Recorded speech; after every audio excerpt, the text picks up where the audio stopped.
You know, we in the Senate and you in the Council of Governors actually on the same side. I actually view these conversations here as you appearing at one of those facilities you're talking to, because we're supposed to fight these causes together. What we say out there, whether you are the biggest supporter of whatever, is something else. But we shouldn't be hearing any complaints when it comes to service delivery in hospitals if SHA is working. How much money does SHA owe Homa Bay County or 24 facilities in reimbursements? I want to ask my health team to just work that out and share. And also just confirm to us what is, my chair calls it an aging analysis. Because when people go around saying this thing is working, and yet maybe Homa Bay is prioritized in terms of payments, but in Nairobi, SHA owes our hospitals a lot of money, and they are suffering. Those, you know, maybe we should start being like Cherargei, and then our hospitals will be given money. Welcome back, ladies and gentlemen, and thank you very much, guys, for your great support. And fellow Kenyans, I don't want to talk too much in this video. I just want you to watch what has been going on at the Senate during the Public Accounts Committee that is normally being chaired by Kajwang, that is the Senator of Homa Bay County. One thing I love with this team, Cherargei, Kajwang, SIFUNA, and these other senators that are in this committee is that when it comes to the issues of public accounts grilling, they don't bring emotions. Whether you are mlikosana uko inje, they don't bring it at that point or at that moment. That moment they ask questions not related to the politics, but related to how you are using money, the money that you're normally being given by the accounts or in the county to run the county government. Edwin Sifuna is one of the people that watu wanaangalia sana, and I think according to some people, maybe people have been thinking that Edwin Sifuna, watu kama Gladys Wanga wakienda hapa atawasukuma sana, you know, he will do them 1, 2, 3 things, but that is not it. That is a completely different thing. That is a completely different scenario, or a completely different thing from the way people see it, or maybe from the way people take it.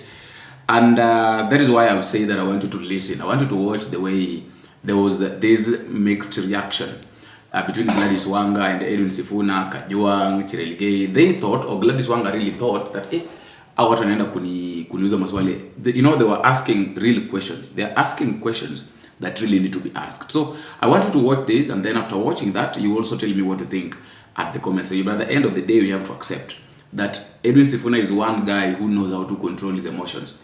He doesn't allow his emotions to drive him to do things that he's not supposed to do as a leader when it's needed or when it's necessary. Watch this. You know, we in the Senate and you in the Council of Governors actually on the same side. I actually view these conversations here as you appearing at one of those facilities you're talking to, because we're supposed to fight these causes together.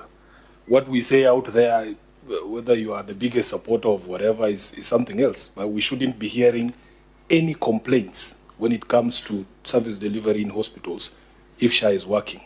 How much money does SHA owe Homa Bay County or 24 facilities in reimbursements? I want to ask my health team to just work that out and share. And also just confirm to us what is, my chair calls it an aging analysis. Because when people go around saying this thing is working, and yet maybe Homa Bay is prioritized in terms of payments, but in Nairobi, SHA owes our hospitals a lot of money, and they are suffering. Those, you know, maybe we should start being like Cherargei, and then our hospitals will be given money. But we want to confirm. But Chair, he has called himself the biggest defender of something. Of course, yes, of SHA. So the CEC there should just confirm to me if, because Homa Bay is one of those counties, that cannot be an algorithm. That's what I want to know. That's why I want to know. Governor, that's a political question you can ignore. No. Order, Senator Cherargei. Unless Senator Sifuna, through with your indulgence, Chair, gives us a system that works 100% anywhere in the world. Chair, every system has honorable senators, we are the ones who wrote the 4 laws when we're in Turkana. So if it is not working well, it is our Chair, responsibility. you can't. It is our responsibility take that to responsibility. revisit them. The argument is, Sure. if an entity has been blocked because of fraud, you know, if it is blocked, I agree with the argument that the innocent Kenyans must serve. But you also protect the resources that belongs to the people. No, that's okay. Let's Chair, allow Senator Sifuna to finish. I don't think when we write laws, we take on the responsibility of implementation, because what we were promised by the current administration is universal free health care. So even one person going to a facility and not being able to receive medication is a matter of concern for us as a leadership. Chair, the question of fraud is just one. But for instance, Chair, if you take into account the recent collapse of that system of SHA, that is not a question of fraud. And bearing in mind, Senator Cherargei, how much money the Kenyan taxpayer paid for that system, I am not saying, Chair, that we expect 100%, but we are saying a system that expensive cannot be out of service for 4 days. There's loss of lives in the country when things like those happen. That is nothing to do with fraud. So we are within our rights. We are within our rights to insist that because of the amount of money that we paid for that system, my healthcare contributions, Chair, when I was elected here, I think they went down, they went up almost 30 times. I pay over 30,000 these days, and we used to pay NHIF a fraction of that. And the way that program was sold to us is because, SIFUNA, you are well-to-do, you are earning 1 million shillings a month. Let's contribute so that the other people who are unable to or don't have an income, the people in the villages in Karachuonyo can be able to do what? Access healthcare. That is the reason why we supported the system. Now, if it doesn't work, if there is even just one person in Karachuonyo who is not receiving healthcare because the system is down, 100 and something billion Kenyan shilling system, Honorable Chair. So it's not to say that these questions are political, but healthcare is political. No, I think the questions are proper. We had asked about the size of the debt. You have the figures? Maybe you could share? Chairman, SHA owes us approximately 350 million to the facilities in Homa Bay. Chairman, on the other... And how old is that debt? Is it a month, 2 months, a year? They're just working on the aging. I just wanted to bring the amount. Chairman... But even before you go there, Chair, if the Auditor General or the county entity itself is saying that in the entire financial year that is under review, they themselves told us 900 and something was collected in all the facilities, right? If SHA alone has 350 in debt to the hospitals in Homa Bay, that's almost a third of the collections for the facilities, you know? So when we bring out these things, don't make it look like it is political. But if you have come to the doctor and you give me the wrong, what is it called? The wrong symptoms, Governor. If you give me the wrong symptoms, I will not apply the right injection, and you know how we do it. We want you to be paid the 350 million.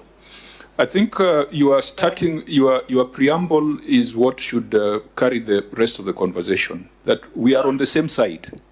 When we ask these questions, it's to get a solution. And when we find that 300 million is owed to Homa Bay, out of a potential collection of 1.6 billion or 900 million, it is significant. And it is in these sessions that we find legislative interventions, or just interventions we can call the CS for health. But it shows that there's a problem if you don't have 300 million reimbursed on time. Chairman, maybe I can just say this also, because in our language, something is said that the tail of a ship is compared with the other. If we compare the level of reimbursements, treat your underarms as... That money is plowed back there. Yes. Remember, the county still has other budgets, other revenues, or equitable share that comes in that can do all those other functions. But in the hierarchy of laws, national law is superior to county law. And I think if there is need to have that conversation, I think these are the things that the Senate can be engaged in. But to be sure, Chair, that there is mitigation, how are you handling FIF in this financial year, 25-26? Chair, in addition, so that Governor, I'm at note number 14A on detailed analysis of cash and cash equivalents. I'm looking at the different bank accounts that has been opened for various facilities. That's page 28, 29 on the certificate. Which are these special purpose accounts, Governor, if you can point out. Number one, on your note 14A of financial statement is addition. And finally, before you open a special purpose account, your CCM finance tells you there is a process. So where was the justification to open special purpose account so that you can retain that? And maybe I have a different view of what my brother, Senior Counsel Senator Okonga said. I thought the reason we wanted money to be plowed back is for efficiency of service delivery at the facility. So if counties go back and take again, and you know the major complaint was that you are taking money to county treasury, which is by the time we do requisition to get fuel for ambulance or drugs, Kenyans might have died. So what was the rationale? And I'll be hesitant that we don't amend that law because it's about health.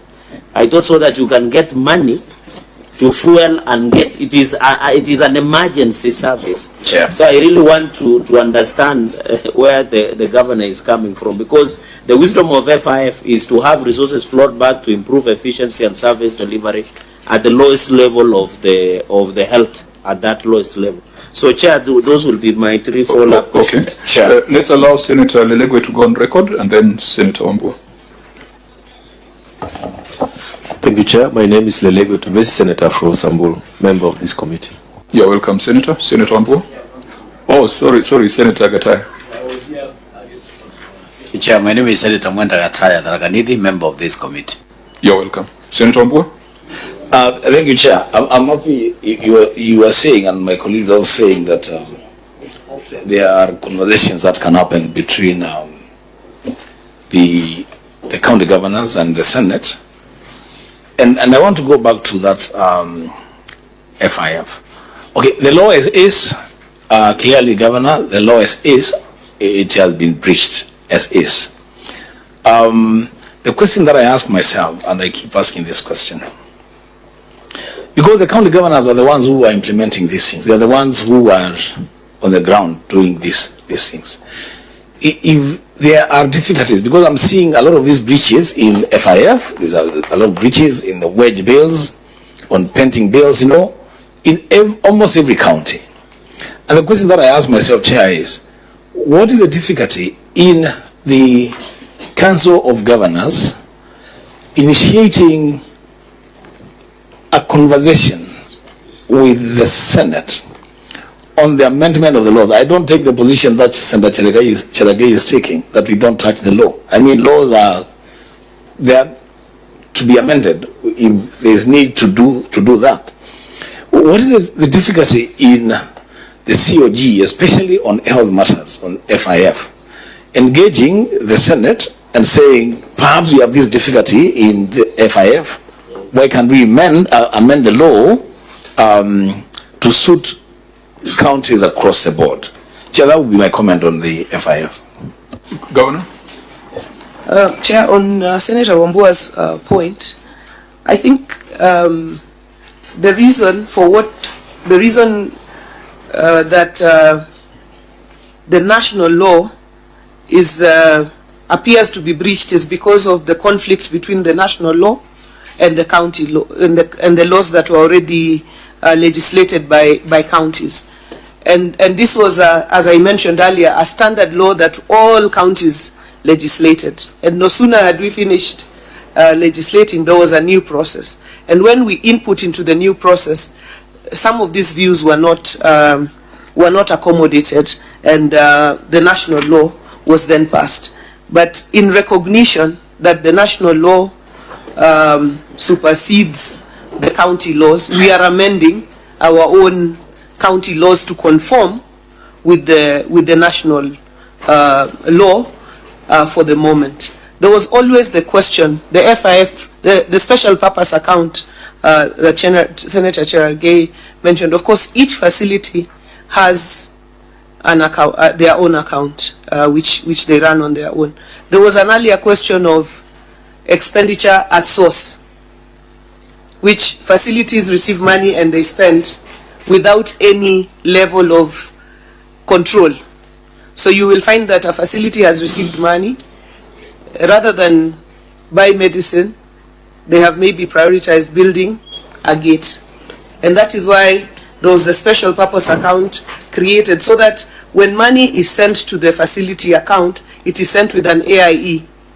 And we have formed an AIE committee that has the CC for health, the chief officer for health, and the facility in charge, so that they discuss and agree on what are the priorities. And for example, they've said priority number 1 is you must buy pharmaceuticals and non-pharmaceuticals before you are allowed to invest in firewood or anything else at the facility level. So it is exercising some level of control, but ensuring that the facilities have their resources to expend. So, Chairman, on this particular FIF, we are concluding on amending the law. We have attached the revised law for the county so that we can align it with the national law, so that we can proceed, so that the breach is not noted. But all of this is for purposes of service delivery.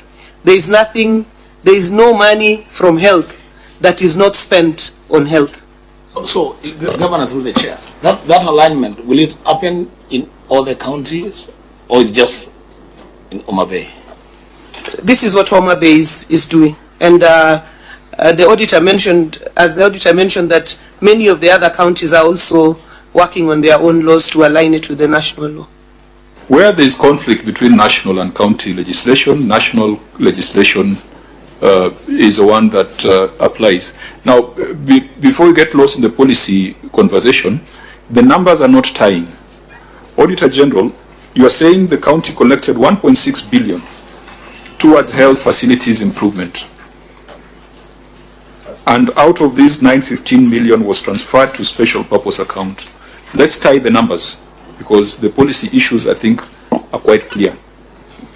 The county does not refer to 1.6, the county says they collected 915. So which is which?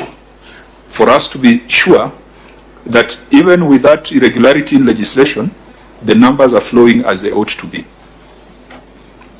You have said the county collected 1.6 billion from 24 health facilities. Is that the position? Yes, Chair. So, Governor, is that the position, that you collected 1.6 billion from 24 health facilities?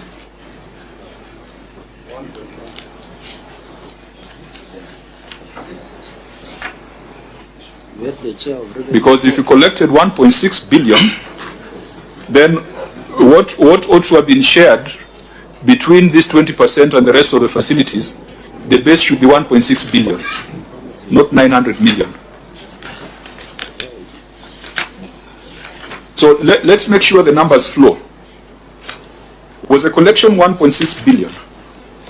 My understanding is, and the auditor can correct if this is not the understanding, is 1.6 billion was the claims made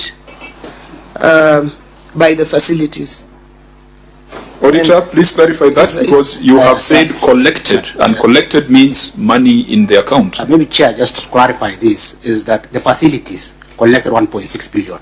But out of this, they transfer 915 to the special purpose No, just leave it there. So you confirm as the auditor that the facilities collected 1.6 billion. Yes. Okay, so supposed to collect. Collected. You know, we are talking of 1.6 billion. 24 facilities. So what was supposed to, even with this problematic law, what should have gone back to facilities should have been 80% of 1.6 billion. Which is 915. Which is 915. But the governor's response indicates that it was 915 collected. There's a mismatch there. You know, in fact, if your math is right, that 915 is 80% of 1.6, then they actually collected 1.6. Yeah, but then the gap between 1.6 And then 687. That's over 700 million shillings. That can't be 80%, Chair. There's a mix. The numbers are not adding up. So let's agree on the numbers. Maybe I can clarify. Yes. When we audit these facilities, of course, I said 24 facilities collected 1.6. Out of this 1.6, because of the timing difference, they transferred 915 to the special purpose account. So ideally, the entity need to transfer 900 again from the special purpose account to the entities, but they retain the 20% of and above. So you realize what has been transferred is 687 from the special purpose account instead of 915. So the difference is 228. They could have ought to retain 183 million if they use that law. So the difference between 183 and 228 is 45 million, which audit queried again. But that 45 million again was transferred later on, and there was an evidence for that support. So there is the total amount that the entity has collected, facilities. Auditor General, what is 1.616 billion? What is that? Is that cash collected from the facilities? Is it money that hits the accounts of the hospitals? Yes. So, Governor, you collected 1.6 billion from hospitals. That's a fact. You know, from the entities themselves, which we audit. You know, we also audit these facilities. Yes. If you do the cumulative, that's how they collected. But you have a schedule, auditor. Yes, there is a schedule when we do the audit. Yes, so the Governor is the collector and the receiver. Did you receive 1.6 billion from the facilities? I think what the auditor is clarifying is what he found at the facilities was that they had collected 1.6 billion. What we are handling from the purposes of FIF is what facilities then transferred to the special purpose account, which is 915. So from that, the auditor indicated that he needed us to transfer back the entire 915, but we retained the 20% as per the law. Maybe for us to understand, what happens to the 700 million between the 1.6 and 915 million? Now, Chairman, when we look now at the audit of the entities, when we go to the PIC, then we now compare with the facilities, what did you receive and what didn't you send to the SPA account? Because from what the Auditor General has raised, there might be some money that facilities have received, but because of time or whatever difference, they have not transferred it to the SPA account. So we, from this angle of FIF, have no visibility of it. No, the percentage is so huge, it's material. If it was a few millions, then you could talk of timing differences, but it's a gap of 700. So is it indicative of deduction?